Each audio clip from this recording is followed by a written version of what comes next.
Welcome to our channel 100% knowledge with success. Video देखने से पहले चैनल को सब्सक्राइब कीजिए और बेल आइकॉन दबाइए। नमस्कार दोस्तों, स्वागत है आपका एक बार फिर से क्लास 11th की केमिस्ट्री क्लासेज में। हम बात कर रहे थे पिछली क्लास में आणविक कक्षक सिद्धांत की MOT की। ठीक है, मैंने आपसे कहा था ये मोस्ट इम्पोर्टेंट टॉपिक है और ये आपके काम में आता है। तो आज हम इसी की बात करेंगे आगे। तो आगे हमको इसकी बात करनी है। तो इसके कुछ नियम हैं, जब भी हमारे पास दो परमाणु के कक्षक आपस में मिलेंगे, अणु बनाएंगे, तो उनके कुछ नियम होते हैं, कुछ नियमों रूल्स होते हैं जिनको हमें फॉलो करना होता है। ठीक है, तो आज हम उन रूल्स को देखेंगे, उन नियमों को देखेंगे। ठीक है बच्चा, तो हमारे पास कौन कौन से नियम हैं? देखो, पहला नियम, केवल वे ही कक्षक संयोग करते हैं, केवल वे ही कक्षक संयोग करते हैं जिनकी ऊर्जा समान हो। वे ही कक्षक संयोग करते हैं जिनकी ऊर्जा समान हो या लगभग समान हो।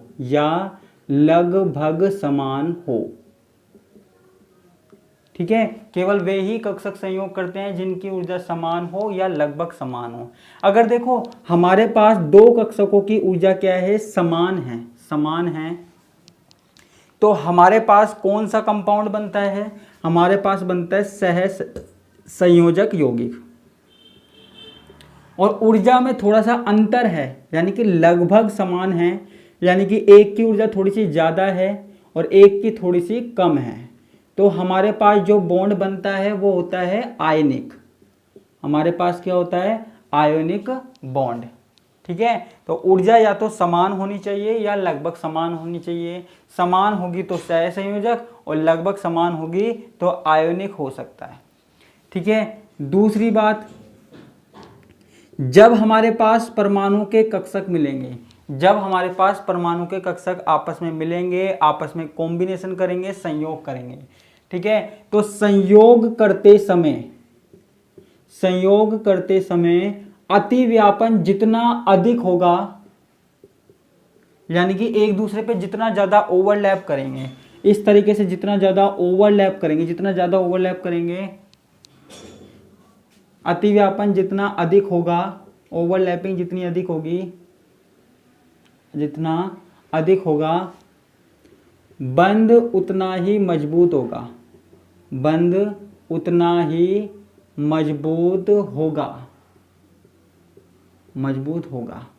ठीक है, जितना ज्यादा ओवरलैपिंग होगी ना, जितनी ज्यादा होगी उतना ही ज्यादा बंध क्या होगा? मजबूत होगा।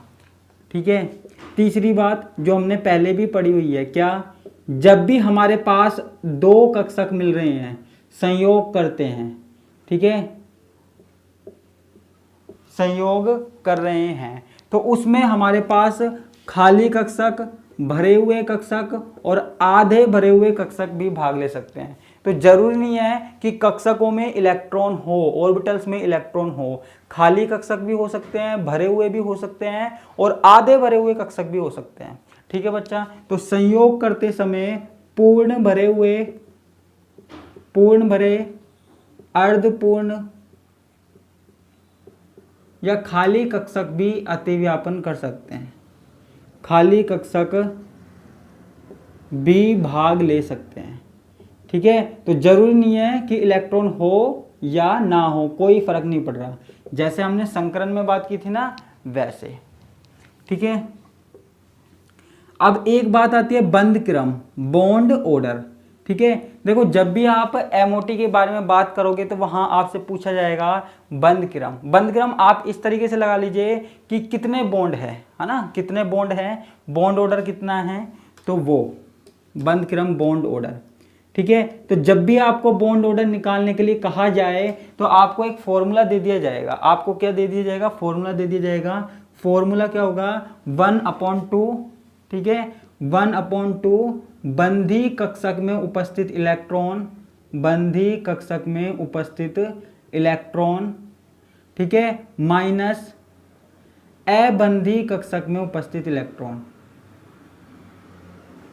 ठीक है, बंधी कक्षक में उपस्थित इलेक्ट्रॉन माइनस, अच्छा इसको अबंधी की जगह विपरीत बंधी करते हैं ना, विपरीत बंधी कक्षक में इलेक्ट्रॉन। ठीक है, ये तो आपको पता ही होगा। देखो दो कक्षक भाग लेते हैं एमओटी में, ठीक है, जिसमें से 2, 3 जितने भी भाग लेते हैं, जिनमें से आधे कक्षक तो कम ऊर्जा वाले होते हैं और आधे कक्षक क्या होते हैं, ज्यादा ऊर्जा वाले होते हैं। कम ऊर्जा वाले कक्षकों को हम क्या कहते हैं, बॉन्डिंग मॉलिक्यूलर ऑर्बिटल, मैंने आपको बताया था शायद, बंधी आणविक कक्षक। और जो हमारे पास ज्यादा ऊर्जा वाले होते हैं उनको बोलते हैं हम एंटी बॉन्डिंग मॉलिक्यूलर ऑर्बिटल। कम ऊर्जा वाले बंधी आणविक कक्षक और ज्यादा ऊर्जा वाले प्रतिबंधी आणविक कक्षक होते हैं। ठीक है, तो इसमें जितने भी इलेक्ट्रॉन हो ना, जितने भी इलेक्ट्रॉन हो उसमें से कितने, कौन से इलेक्ट्रॉन घटाने हैं, इतने घटाने हैं। जैसे मान लीजिए इसमें 2 इलेक्ट्रॉन है और इसमें 1 है, तो आप क्या कर दोगे, 1/2, 2 - 1, तो आपका आंसर क्या आ जाएगा, 1/2 आ जाएगा। बॉन्ड ऑर्डर क्या आ जाएगा, 1/2 आ जाएगा। ठीक है, तो आपको इस तरीके से बॉन्ड ऑर्डर निकालना है। नीचे वाले कक्षकों में जितने इलेक्ट्रॉन हो वो लिख देना, माइनस ऊपर वाले कक्षक में जितने इलेक्ट्रॉन है आपको वो लिखने हैं। क्लियर है, आपको ये काम करना है यहाँ पे। तो ये हमारे पास कौन सी बात हो गई, चौथी बात हो गई। ठीक है, इसको मैं मिटा देता हूँ।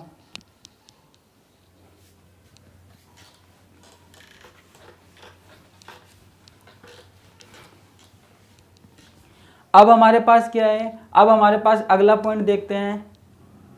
देखो जब भी हमारे पास आणविक कक्षकों का निर्माण होगा, हमारे पास 5वीं बात है ना, आणविक कक्षकों के निर्माण के लिए, आणविक कक्षकों के निर्माण के लिए, कक्षकों के निर्माण के लिए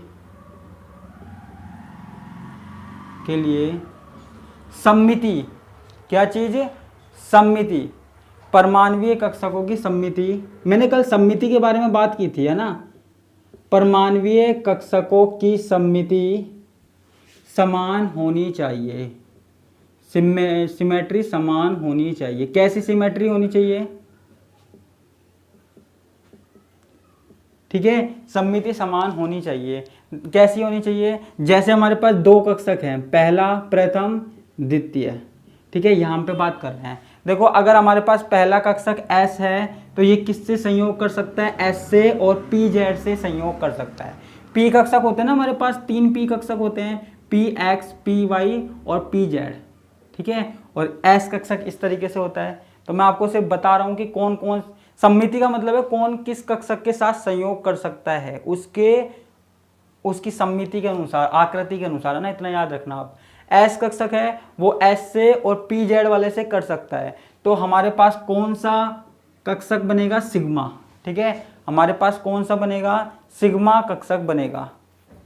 ठीक है, सिग्मा का मतलब आप समझ रहे हो ना, सिग्मा का आप मतलब समझ रहे हो कि इस तरीके से बॉन्ड बनेगा, है ना। सिग्मा का मतलब इस तरीके से बॉन्ड बनेगा सामने से। ठीक है, सिग्मा, जब भी सिग्मा लिखा है। पाई का मतलब इस तरीके से बॉन्ड बनेगा, मैंने आपको बताया था सिग्मा और पाई के बारे में। ठीक है, तो प्रथम S है और द्वितीय SPZ है तो सिग्मा बनेगा। ठीक है, अगर ये हमारे पास PZ है और ये हमारे पास S है ना, और PZ है, ठीक है, तो भी हमारे पास क्या बनेगा, सिग्मा बनेगा, सिग्मा बनेगा। देखो इसमें कोई कंफ्यूजन हो तो पूछ लेना। अगर हमारे पास PX और PX है, दोनों के दोनों PX है, ठीक है, तो हमारे पास कौन सा बनेगा, पाई बनेगा। ठीक है, अगर हमारे पास PY और PY ऑर्बिटल्स है, यानी कि बीच वाले दो, यानी कि हमारे पास 2 परमाणु के ऑर्बिटल्स हैं, तो देखो जैसे इसका भी PY है, इसका भी PY है, ये अगर आपस में मिलेंगे तो हमारे पास क्या बनेगा, पाई बनेगा। और XX मिलेंगे तो हमारे पास फिर भी पाई बनेगा। ठीक है, तो हमारे पास पाई पाई बनेगा यहाँ पे, और यहाँ पे हमारे पास क्या बनेगा, सिग्मा बनेगा। ठीक है, तो ये हमारे पास इस तरीके से यहाँ पे बनता है। ठीक है बच्चा,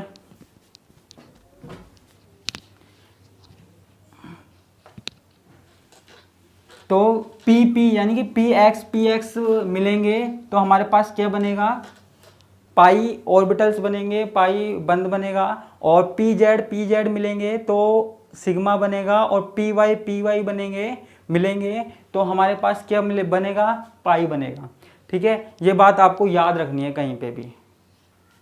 ठीक है, अब आपके मन में एक बात आ रही होगी कि जो हमारे पास बॉन्डिंग मॉलिक्यूलर ऑर्बिटल है और एंटी बॉन्डिंग मॉलिक्यूलर ऑर्बिटल है, बंधी आणविक कक्षक है और प्रतिबंधी आणविक कक्षक है। देखो दो कक्षक आपस में मिले तो एक तो ज्यादा ऊर्जा वाला होगा और एक कम ऊर्जा वाला होगा। तो आप सोच रहे होंगे कि ज्यादा ऊर्जा वाला कब बनता है और कम ऊर्जा वाला कब बनता है। ठीक है, ज्यादा ऊर्जा वाला कब बनता है और कम ऊर्जा वाला कब बनता है। ठीक है, अब देखो दोनों जब हमारे पास देखो मान लीजिए दो एस कक्षक हैं, दो हमारे पास क्या है एस कक्षक हैं। ठीक है, दो हमारे पास इस तरीके से बना देता हूं, दो एस कक्षक हैं, वो आपस में संयोग कर रहे हैं। ठीक है, आपस में संयोग करके नया ऑर्बिटल बना रहे हैं। ठीक है, तो इसको हम बोलते हैं बंधी आणविक कक्षक। या आपस में आप इस तरीके से याद रख लीजिए कि इनके आराम से बन रहा है, जो दो कक्षकों को मिलाने पर जो नया कक्षक बन रहा है वो आराम से बन रहा है ना।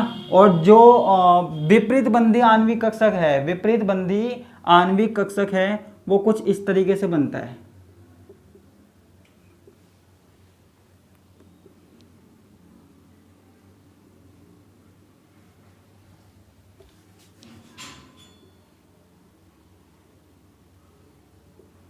कुछ इस तरीके से बनता है। ठीक है, आप एक बात याद रख लीजिए, देखो आप तो सिंपल, देखो इसकी बात हम आगे करेंगे है ना, लेकिन आप सिंपल सी एक बात याद रख लीजिए। देखो बंधी आणविक कक्षक तब बनेगा जब हमारे पास दो परमाणु कक्षकों के बीच में क्या हो रहा हो, आकर्षण हो, है ना। जब दो परमाणु कक्षक आपस में एक दूसरे को आकर्षित कर रहे हैं, अट्रैक्ट कर रहे हैं, तो बंधी आणविक कक्षक बनेगा।